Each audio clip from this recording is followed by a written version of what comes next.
Hi, Vincent Harris. I know the last time that connected with you in terms of any information was a PDF that I sent out. I had promised that I would send out a PDF with a strategy that I have used that I know other people have used for leveraging that book. And I always talk about leveraging that book because, again, as you know, I've always said you don't write a book to make money selling books. It takes a bunch of books to do that. And there are much easier and more effective ways to do that. But at any rate, this morning what I wanted to talk about or share with you is not so much about just books, but it is about being an author and the focal point that springs out from that. More specifically, are you using Facebook as effectively as you can for connecting with a wider and more massive audience? Now, as an author, I'm sure you have, even if you haven't taken all of the steps, you've put a lot of thought into branding yourself, into building the image of you. And yet, what a lot of people do, and a lot of fairly well-known people, they brand themselves so well, and they become so iconic that they also become unbelievable. They become unbelievable because they become unrealistic. They become these people who never have a bad day, these people who are always happy, these people who don't have a scruffy face. They're always clean shaven, or their hair's not sticking up because they just got through working out before they do a video that they send out to their audience, or have a hair from their daughter's beautiful blonde head hanging down in their face as they're doing a video.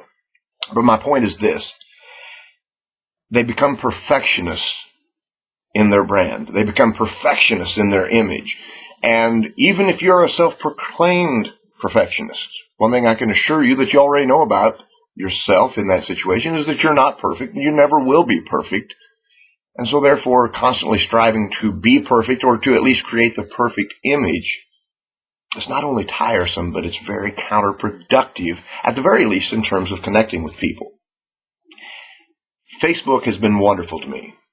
Facebook has been a tremendous blessing in that, I tell people that a significant portion of my income is generated from Facebook. And people look at me like, well, how in the world is that? How do you monetize Facebook? And I'm sure there are people out there who do monetize Facebook specifically.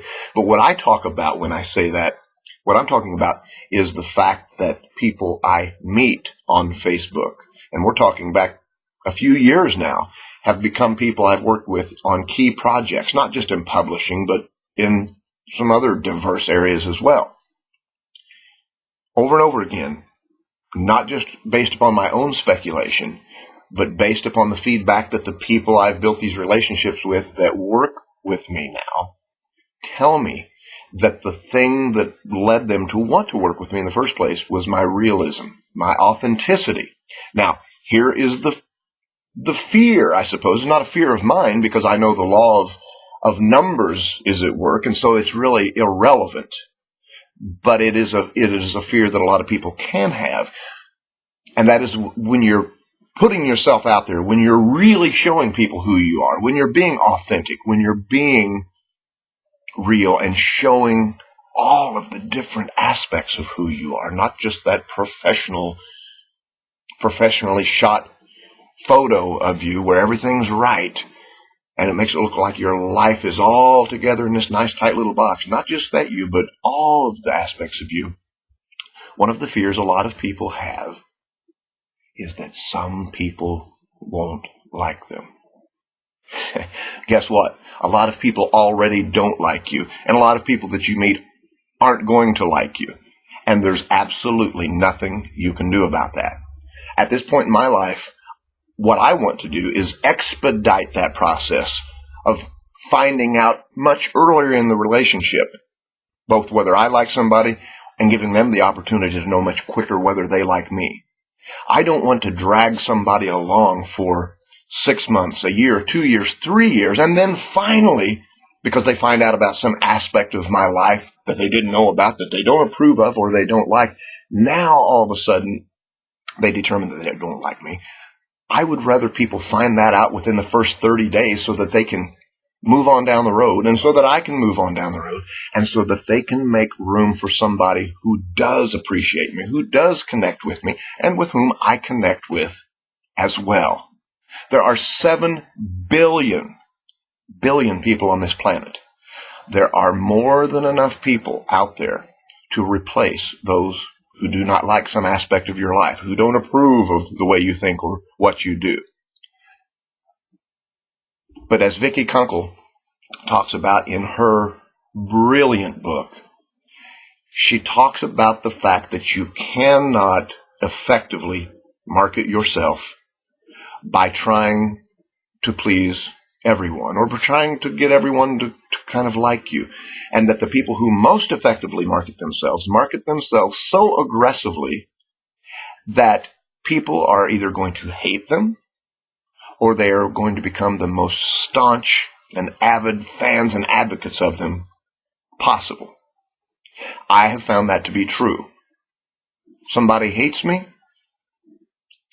they just go onto the I hate Vince list. It's okay. Again, you can do nothing about it. But those who love me, they go over here to the I love Vince list.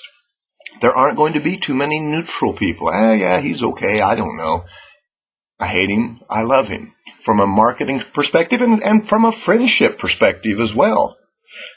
I don't want people who are kind of, yeah, he's all right, I guess. Yes, we're friends, kind of. I'd rather have someone hate me and not have anything to do with me, or absolutely be passionate about me and be willing to lay their life down for me. And the only way that happens is by us being passionate, by us being passionate enough to show that, yes, I'm a human being. Yes, I have shitty days. Yes, I get up and sometimes don't shave for 2 or 3 days at a time if I don't have something to do. Yes, I put on a visor because my hair's messed up and I'd rather just throw on a sweatshirt and lounge around for the day. No, I'm not always in a suit, clean shaven, with my wingtip shoes shined and glossed and walking around thinking really profound thoughts like this. See, people know that anyway. When we see someone who has gone way above and beyond to create this beautiful professional brand, as effective as that might be on some level, on another level, again, it's redundant. I know I said it in the beginning, but it becomes counterproductive at some point, because in the back of our mind, we know that that's not true of anybody. It wasn't true of Christ. It's not been true of any of the great spiritual leaders, so why would it be true of us? Well, it wouldn't be, because it's not. We're human beings. We're human beings with flaws. We're human beings with character defects, or whatever you want to call them. Whatever you call them, though, we're human beings with aspects of our lives that are much different from those that we have been taught are the ones that we should project and show everybody as being the real us. What you'll find is exactly what I've found, is that the more you take Facebook, and I'm going to tell you exactly how to do this in a moment, the more you take Facebook and allow it to become a vehicle for showing those different aspects of yourself, you're going to find that you don't just have fans or friends on Facebook, because those, for a lot of people, are simply numbers. But you have advocates. You have really powerful friends and advocates. You have people that will engage with you in an aggressive way. They won't do that if all you ever show them is this professional, glossy, pristine image of you and who you are. It just won't happen. What you'll have is a bunch of superficial relationships, a bunch of superficial friends who all take time to share the perfect aspects of their lives with each other, and then live in this illusionary world that that's exactly what they're dealing with, when in the back of their mind they know that it's not. But when you take that leap into bearing your soul, as it were, you'll find that the level of those relationships deepens as well. How do you do this? I don't know how you'll do it. I can tell you how I've done it, and I've experimented with this for 3 years, and I'm finally arrived at something that, of all the things I've done, works better than any of them. That is, I have a fan page, which at this point is purely self-development stuff, body language stuff primarily. Every now and then I'll put an article, some self-development stuff outside of the realm of body language, but pretty much just body language stuff. However, on my personal page now, which I ignored for a long time, now every day I'm on my personal page. I'm taking pictures of my daughter and I, dressed in a variety of ways, sometimes half-dressed, shaven, unshaven, goatee, hair sticking up, hat on, no hat on, muddy, dogs on us, cats on us, who knows, maybe a semi-inappropriate joke or tagline or quote from time to time. Why? Well, for one, because that's who I am. If you've read any of my articles that have been posted over the years on Facebook, you've probably read an article too about cursing, about the fact that I take great satisfaction in profanity. Even by myself, I enjoy it. Now, you may think, well, you haven't used any on here. That's because I don't always feel that it's necessary. It's just that when I feel like that it's going to add something to my moment, either internally, just in the way that I'm thinking, or with some friends that I'm hanging out with, I certainly won't hold back just because it might be inappropriate as viewed by someone else in that setting, because that's who I am. And again, it will either offend somebody who decides at that point to extract themselves from Vincent Harris and never associate with him again, or they're going to find hey, wow, I'm kind of like that too, but I was just kind of afraid to show myself around him. And so now we connect on a deeper level because they feel comfortable enough to show the real side of themselves with me. And then there's a bonding that takes place. Whatever it may be. If you don't curse, then don't start cursing just to try to bond with people on Facebook. If there's anything, I guess, that I can put across about how to connect, it is be yourself. There's no strategy involved in what I'm doing on my personal Facebook page. It's simply allowing other people to see what already is. If I didn't already curse, I wouldn't talk about enjoying cursing on my Facebook page. But I do, so I talk about it. If I didn't enjoy dogs, I damn sure wouldn't be feeding 4 dogs just for the benefit of having people think, gee, Vince is a dog lover. I love dogs. I love cats. I don't know that I love chickens, but I do have some chickens. But you get the point. Don't do something just because you think other people are going to connect with you. But there are plenty of things you already do. There are plenty of things that, in terms of how you behave, in terms of how you think, that you're afraid that other people would despise in you or not like about you, but that would wind up being the very things people love about you. Some people. And again, that's all we can ever connect with anyway, some people. Some will, some won't. So what?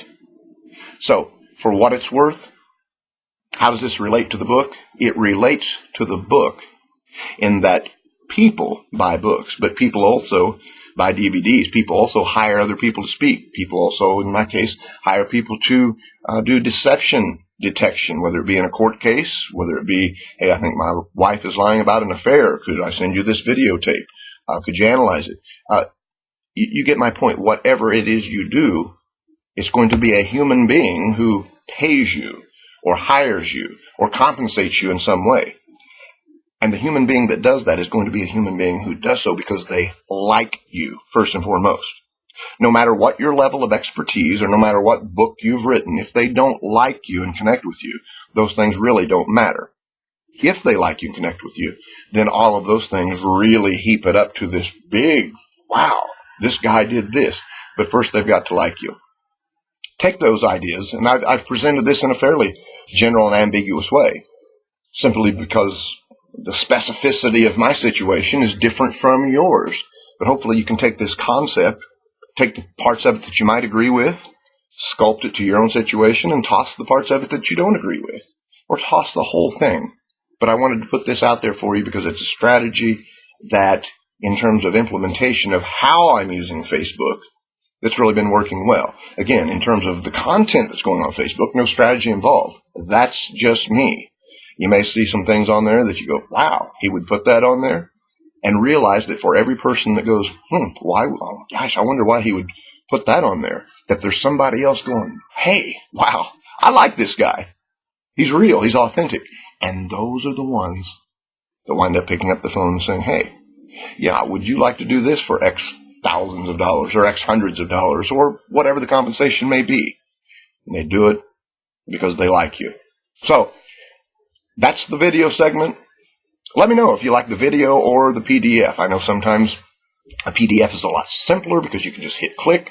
You can read half of it, and if a boss walks in or you're otherwise busy, you can do it later. You can read it later. Whereas watching a video takes some time. You can't do it in every setting. So I won't do a lot of videos, but a couple of people did request that, hey, could you do a video? So there it is. Hope you like it. Give me some feedback. Thanks.